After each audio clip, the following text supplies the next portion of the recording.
మీరు ఏది చెబితే ఆ విధంగానే నడుచుకుంటానని గండేపల్లి మండలం మురారి గ్రామ ఉప సర్పంచ్ జాస్తి వసంత్ తన అభిమానులు, అనుచరులు, గ్రామ వైఎస్ఆర్ కాంగ్రెస్ పార్టీ కార్యకర్తలతో అన్నారు. ప్రస్తుతం కొనసాగుతున్న రాజకీయ పరిణామాలపై మురారి గ్రామ అనుచరులతో సమావేశం నిర్వహించారు. ఈ సమావేశంలో వసంత్ మాట్లాడుతూ స్వర్గీయ కందుల కొండయ్య దొర నన్ను రాజకీయాల్లోకి తీసుకొస్తే ఎమ్మెల్యే జ్యోతుల చంటిబాబు వైఎస్ఆర్ కాంగ్రెస్ పార్టీ నాకు గుర్తింపు ఇవ్వడం జరిగిందన్నారు. ఎమ్మెల్యే స్థానంలో పార్టీ మరొక ఇన్ఛార్జిగా తోట నరసింహంను నియమించడం జరిగిందన్నారు. అయితే ఆయనతో కలిసి వెళ్లేందుకు నాకు ఎటువంటి ఇబ్బంది లేనప్పటికీ స్థానిక నాయకత్వం వల్ల ఇబ్బందులు ఉండే పరిస్థితులు ఉన్నాయన్నారు. మీరు నా వెంట ఉండి నడుస్తున్నారు కాబట్టి మీరు ఏది చెబితే అది చేస్తానన్నారు. అనంతరం వారు మాట్లాడుతూ మీరు ఏ నిర్ణయం తీసుకున్నా కట్టుబడి మీ వెంటే ఉంటామన్నారు. అయితే మనం ఈరోజు ఈ స్థానంలో ఉన్నామంటే మనల్ని ఎంతగానో ఆదరించి మనం మొట్టమొదటిగా వసంత్ అనేటువంటి వాడిని రాజకీయంలోకి తీసుకొచ్చినటువంటి వ్యక్తి స్వర్గీయ కందుల కొండయ్య గారు.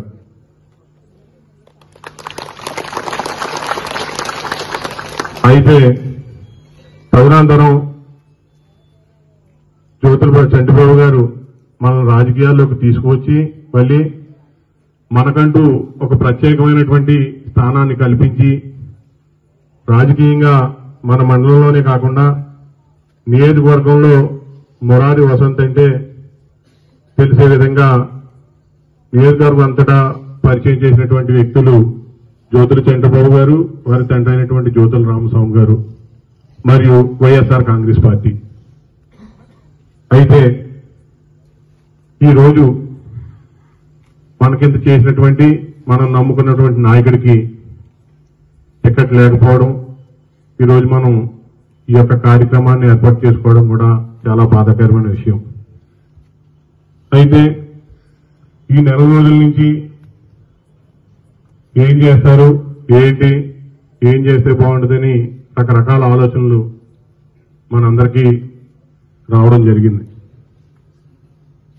ఏదేమైనప్పటికీ కూడా జ్యోతుల చంటిబాబు గారు మనకి ఎంత ప్రాధాన్యత ఇచ్చేటటువంటిది మనందరికీ తెలిసిన విషయమే.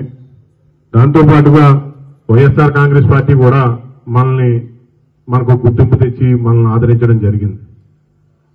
అటువంటి పార్టీని వదిలి వెళ్లడం కరెక్ట్ కాదేమో అని అనిపించి అదే పార్టీకి మనం కొనసాగి అదే పార్టీకి కూడా 2024లో కూడా ఎవరైతే ఇన్ఛార్జ్ ఇచ్చారో తోట నరసింహం గారికి, పెద్దలు మీ అందరికీ తెలుసు, మనకి ఇంతకుముందు మంత్రులు చేశారు, ఎమ్మెల్యే చేశారు, మంత్రి చేశారు, ఎంపీ చేశారు.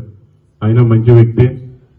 ఆయనతోనే కలిసి ప్రయాణిద్దామని చెప్పి ఈ పార్టీలోనే కొనసాగుదామని చెప్పి అనుకున్నాం.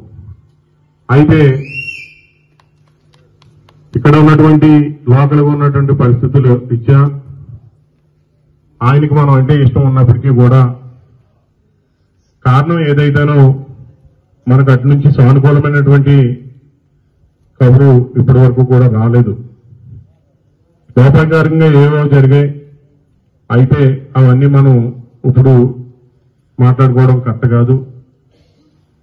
ఎవరినో మనం విమర్శించడం, ఎవరినో ఏలెత్తి చూపడం అని కాకుండా మనం ఏంటి, మన పరిస్థితి ఏంటి,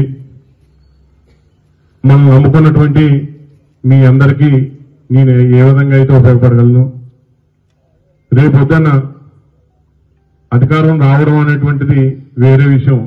ప్రతిసారి గెలిపోవడం అనేది ఎవరో ఒకళ్ళే గెలుస్తారు. గెలిపోవడం అనేది సహజం. మనం నిత్యం అధికారంలోనే ఉండాలని కోరుకోవడం కూడా మన మూర్ఖత్వం. అది మనం ఎవరైతే ఏ నాయకుడికైతే చేస్తామో మనం మనస్ఫూర్తిగా మన శక్తివంచన లేకుండా మీ అందరి అండదండలతో వారిని గెలుపు దిశగా తీసుకెళ్లే ప్రయత్నం అయితే మనం చేయాలి. కానీ వేరే వాళ్ళని ఉద్దేశించి వేరే వాళ్ళని విమర్శించే స్థాయి మంది కాదు, అటువంటి మనస్తత్వం కూడా మంది కాదు. ఈరోజు జ్యోతుల చంటిబాబు గారు నాకు ఎంతైతే ప్రాధాన్యత ఇచ్చారో నన్ను ఈ రకంగా కూర్చోబెట్టడానికి కారణం ఏంటంటే మురారి గ్రామంలో మీరంతా కూడా వసంత్ కనుక ఉండి ఎంతో బలంగా అండదండలుగా కష్ట సుఖాల్లో మీరందరూ కూడా పాలు పంచుకుంటారనే ఒక మంచి ఉద్దేశంతోనే ఏ నాయకుడైనా నన్ను ఆదరించడం జరిగింది. అయితే ఇప్పుడు జరుగుతున్నటువంటి పరిస్థితులను బట్టి మీ అందరికీ ఈ మంచి చెడులన్నీ వివరించి మనం ఏం చేస్తే బాగుంటుందనే విషయం మీ అందరి సమక్షంలోనూ మీ అందరికీ చెప్పి